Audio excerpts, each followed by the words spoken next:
Oh man, I get to talk about my favorite game, Bully. This time it's about the game's boss fights. There are 10 bosses, although I will be including 2 more people who aren't bosses, but I consider them to be boss material. The reason why I'm doing this video is because Bully is one of my favorite games and I recently played and finished. I might even do a review for this game, but that's your call if you want me to. Anyways, we're going to be ranking these from worst to best. And yes, it's going to be biased and I will have some nostalgia for some fights. Also, I'll be talking about how you get to the boss and how cool the fight is. One last thing to mention are spoilers for the entire game. Anyways, let's get into the worst fight in the game. Who is that Gimp? Yeah, who is that Gimp? Oh, it's that little Squirt Hopkins. Yeah, that's Squirt Hopkins. You're dead, Hopkins. Yeah, dead Hopkins. Why don't you stop repeating everything he says and get on with it? Ted is probably the most easy fight in the game. The only reason why he's so low on the list is because he can be one-shot by tackling him. The only hard part about this entire fight are Ted's cronies. The one and only thing that they do is hold you back from throwing dynamite footballs. The idea for this fight is cool, but I wish there was a little more going for it. And even the build-up for the fight was pretty good, but the fight itself brings it down a lot. You're messing with the wrong mascot! Come on then! A lot of people don't consider this to be a boss fight, which I understand, but to me, I feel like he's a part of the list. I will say that he is pretty tough, but not too strong, and you can fight him in the pool area of the game, which is really underutilized. He does charge at you, kinda like Russell in his fight, but this one is really easy as you can fight him like a regular NPC. Could have been cool to throw him in the pool if it was full, but that's only an idea. Ernest, what are you doing? Give it up, dork. You work for me now. You're pathetic. You've defeated my weakest compadres. You've just met your match. I want us to be friends. I need your help. I've had friends like you. The kind who treat you like dog muck on their shoes. No thanks, bud. Come on. It's my brains against your brawn. Welcome to hell, Jimmy Hopkins. I always hated this guy. I even knew he would be a pain to fight. So the only reason why you fight him is really dumb. Ernest thinks that he's being ignored and picked on by Jimmy. It's weird because you do so much for the nerd faction that all of a sudden he starts to get paranoid. The fight itself isn't the best, and you have to do a lot of shooting and taking cover. I would have ranked it lower because at least the mascot in Ted's fight had some build up to it, but that's more of a story issue. And even after the fight, it feels like you haven't gained much trust in the nerds. Oh well. Fine. Can I go now, sir? On your way. Hey, I saw you sucking up to Crabble Snitch. What? Shut up. Screw you, new kid. This is what we do to teachers' pets around here. You better not. Ow! Come here, you little... Yeah, come and get me. Now we're getting into the okay fights of the game. The mission, the setup, is your first real challenge other than Russell, but we'll get to him in a minute. The fight itself is really short, and I like the fight because I feel like the bullies don't have much of a hierarchy, so they're kind of like the non-click students. The fight itself is fairly challenging, and you get the slingshot. Most of the fights I mentioned, you do get something out of the fight other than the mascot or Ted's fight. Overall, it's a fair fight and helps the player with fighting more than one enemy. To be honest, this is the only okay boss in my opinion. One more thing is the setup theme is great. Ladies and gentlemen, boys and morons, I give you Russell! Oh, man. Me, Russell. Gary, now I hate you. I know, Russell. Go beat that little jerk who said that nasty stuff to me about your mom and those barnyard animals. What? Come here. Russell wants vengeance. Russell.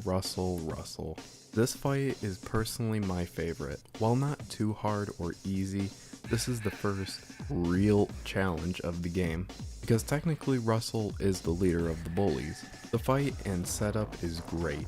If you don't know what you're doing in the fight, it can be a real pain in the ass to beat Russell. But on a second playthrough, he's piss easy if you know when to counter him.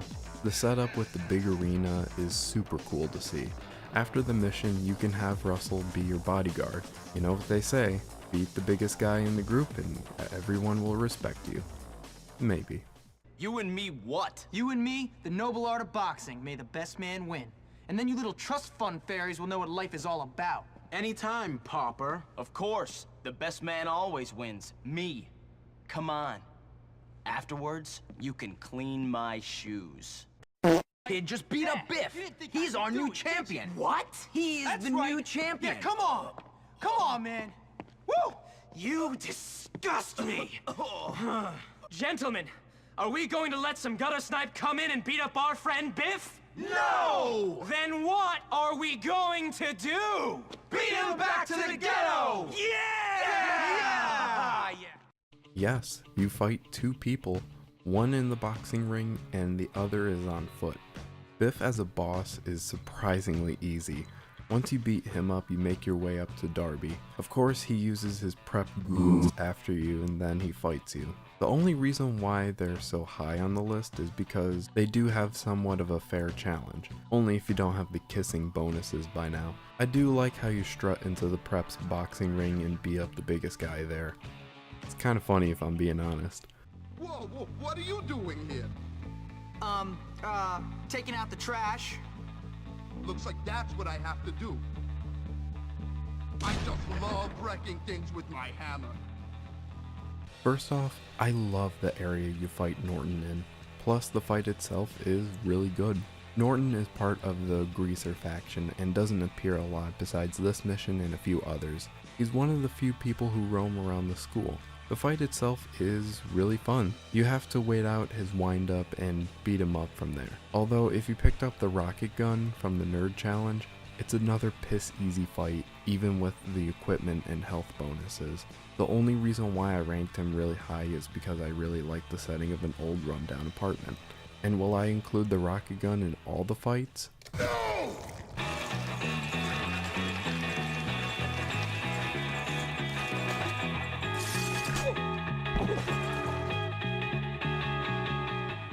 I really like this fight with Johnny because he actually becomes one of the few people that still respects Jimmy, even when he's thrown into the asylum.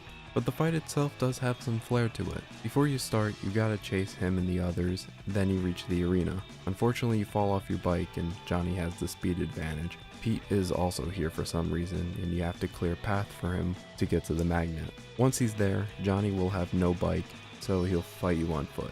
Now, how is he in the fight? Well, he's not hard like most bosses. He does have a big health bar, but that's kind of it. There are a few reasons why I like it so much. A, the build up. B, the fight is entertaining. And D, it's not too hard. You can actually take down Johnny by using the slingshot. God help the poor bastards who didn't upgrade the slingshot beforehand. Don't have to fight, just help us get back at Gary. He's the one who set us all up. Whoa! Some punk school kid comes in here and takes out my boys and tells me we don't have to fight? Right. All right, fine. We'll do it your way. You know, you're pretty tough for a kid who goes to school. And you're really dumb for one who doesn't. You're dead, punk. You're pathetic. Shut up and fight. I hate to say this, but I think Edgar has a way better fight than Gary in terms of difficulty. The fight to the power plant is insane. It's in two parts, meaning you have to break in and fight the big boss. Big boss. Big boss.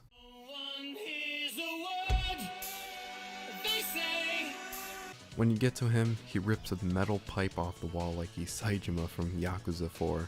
The fight itself is really intense. This time, instead of bum rushing the boss, you have to block most of his attacks.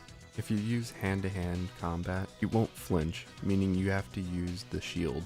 Even when you get his health down, he has one more fight. This time, you grab a metal pipe and duke it out like a lightsaber pipe duel.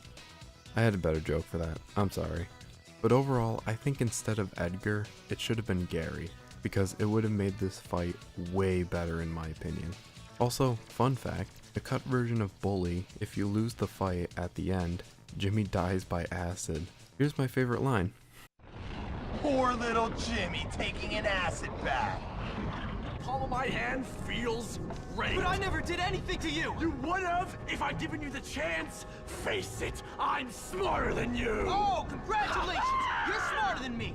You hate everyone and everyone hates you! Genius! The head likes me. I tied him up, turned his dog school into a battleground, got kids expelled unfairly, put several others into therapy, and he still likes me! You're such a loser!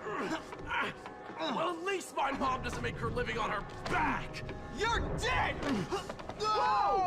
I know. Why is Gary at number 2? Well, for a few reasons, and I'm saving the number 1 better than Gary. But Gary is one of my favorite antagonists. Well, except for a few I can think of. He was always hostile to you from the beginning. He's always made fun of you and Pete. For any insecurities that you have, he'll take advantage of. He's one of those characters that doesn't need a build-up. So the fight itself is really good.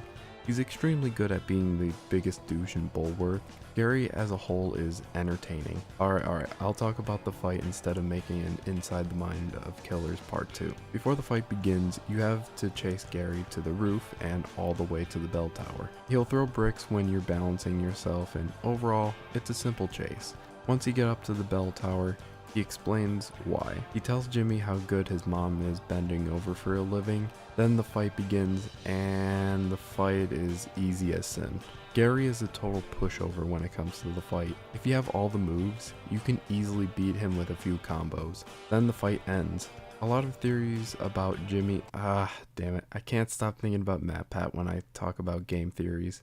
It's just a theory. So in the end, both you and Gary fall into Mr. Crabble Snitch's office. A lot of people say both Jimmy and Gary died on the fall. You go into the last chapter called The Endless Summer, since everything is resolved and everyone is happy. It's a weird theory, but interesting. Gary is the best final boss of Bully, but there's one boss in the game that's powerful and the most evil. He roams around the school and is considered a boss himself, and that boss is... Ah, foul villain! You're ridiculous! I think Look all at this you! craziness will stop. You suck! I know what you did! I hate this kid, this dwarf of anger and hate. He is extremely powerful. Every time you hit him, all the school security comes barreling towards you. Then you hear the battle cry that will never leave your ears. Every time you're in class, you don't feel safe. You're expecting him to come out of nowhere and say, Hi, wanna be friends? "Remember that video that Swagtub made? That was no joke. Instead of Russell in the hole, it's Sheldon in the hole." That's how powerful he is. It's so satisfying to put him down, making him the first kill that Jimmy has made. What a waste of time.